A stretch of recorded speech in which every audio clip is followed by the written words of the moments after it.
This is my example of object creation. One thing I learned from the videos is I didn't realize what select face was, so I was able to texturize the different sides of the object.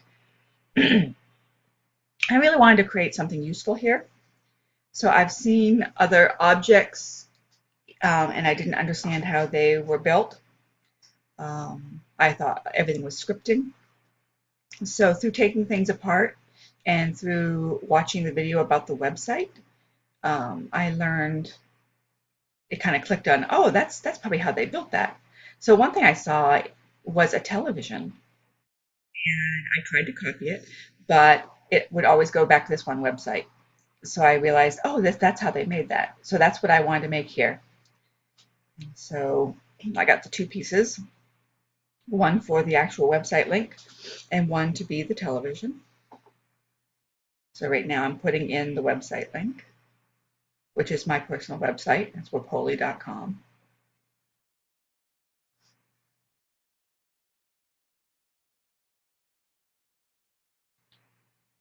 And I've cut to make this short. This took me about 20 to 30 minutes to make. So I cut a lot out just to kind of give you an overview.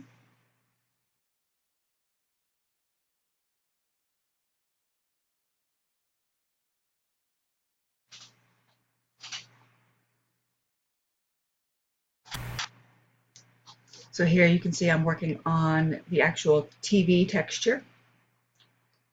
So you can find a lot of free images online, and basically you just take a screenshot of the image, or you take a picture, or you do your own drawing, and that's how you create your texture. And then it took quite a while to position it correctly. So I just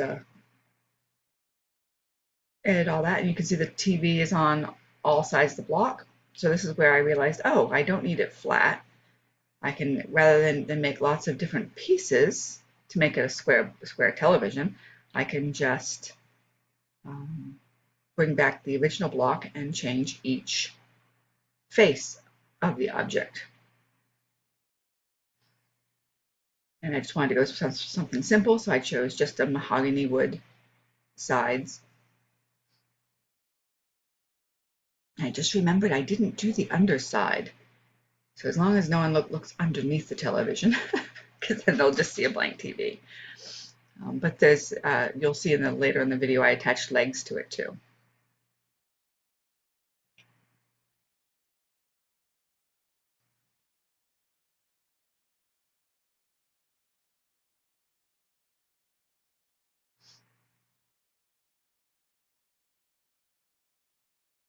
So this actually was a pretty simple project, and I didn't actually realize it could be so simple. All my prior experimentations was just with single objects and colors. So I am learning more about how to implement textures, and I really love the fact that now I know how to use select face. I still don't know what a line is. I know that with linking, sometimes when you're linking, if you have something scripted, you have to link in a certain way, or the scripting doesn't work. I was worried about that in this one, but actually when I linked it, the website still worked, so I didn't have to worry about linking in a specific order. And then, of course, instead of making this so that anyone can move it, I just made it so anyone can copy. If they do copy it, though, it's always going to home to my website, which I don't mind. But they might also be able to take it apart and figure out how I did it, and then they can build their own.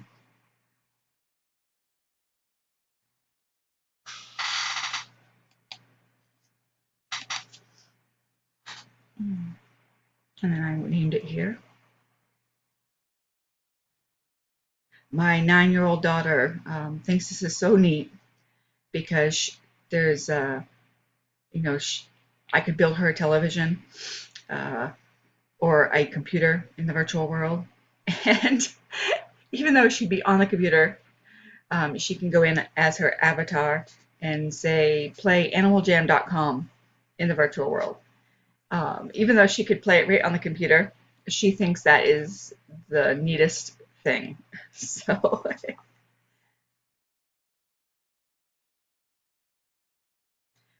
one cool thing with this is, I guess if you have friends, you could actually come and watch a movie together or play an online game together through the computer. And even though you can do that through computer games like AnimalJam.com, you can come and you can play together. But for instance, there's no volume. You can't talk while you're playing. In the virtual world, you could actually come and play AnimalJam.com as two avatars and actually talk to each other while you're playing the game, more like the two of you were in a virtual, an actual space together.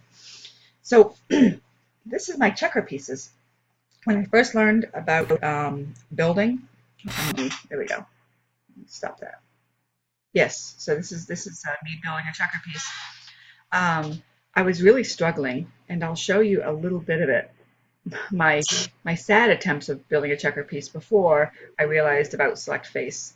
I was trying to splice things together, and this makes it a lot simpler. So this is the easy version of making a checker piece. And the other version, I spent, good, this one I only spent about like 15 minutes to make these. The other version, I spent over 30 minutes making. And the sad thing is they looked terrible.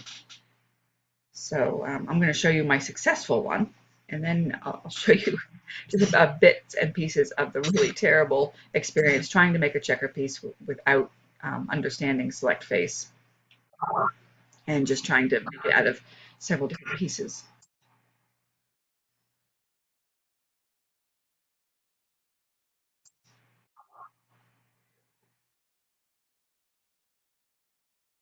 And as you can see, I found some nice textures.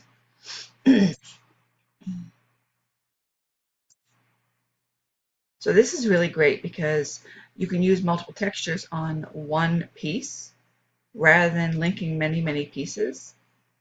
So it's like I didn't know how I'd get the texture around the side to make it look like the side of the checker. I thought I'd have to like put little pieces all around it, and I didn't have to do that.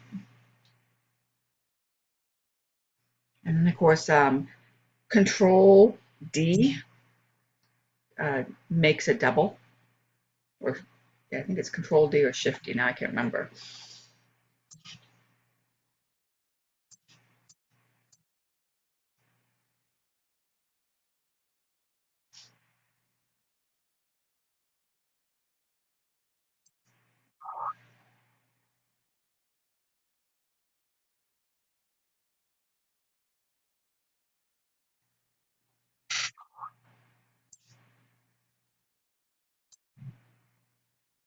So one thing I've learned with texturing, you can pull in a texture from your computer, but you have to upload it, and then you have to go and get the texture off your computer in order for it to stay. If you simply get a texture from your computer and save it, and it's not uploaded, then that texture is going to disappear. So the next time you come back into the world, the texture is going to be gone. You're going to wonder what happened to it. So that I discovered just by doing is you have to upload your texture and save it, and then you have to go in and get the texture out of your textures file.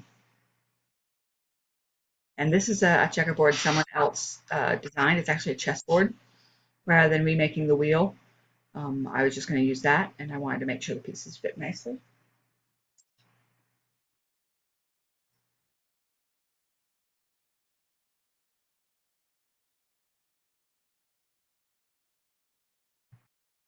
So after I got the right size and shape, then I did the copy, got another copy.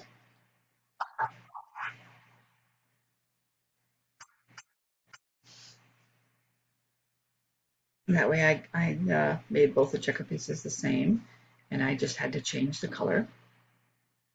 But I couldn't go with black and white because the black completely hides the texture. So I checked out a couple colors, see how the black just completely hides the texture. And I decided to go with blue, and head. I did test out a few. So now that I got my two colors decided upon, I'm working on the other faces of the object.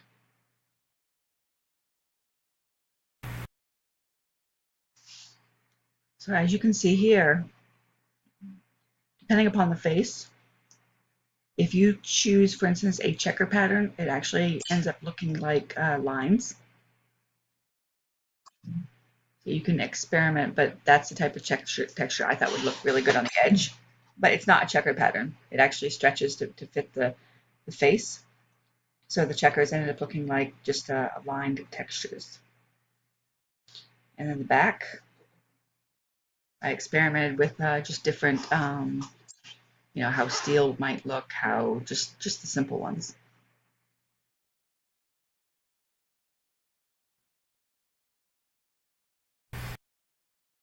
So I clicked on different varieties until I found one I liked.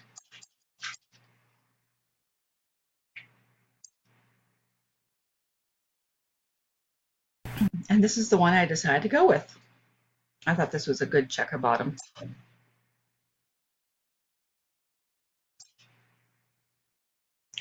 I needed to name them and save them. And of course for this, because they're checkers, everyone has to be able to move them and if they wanted to. And then I took some copies.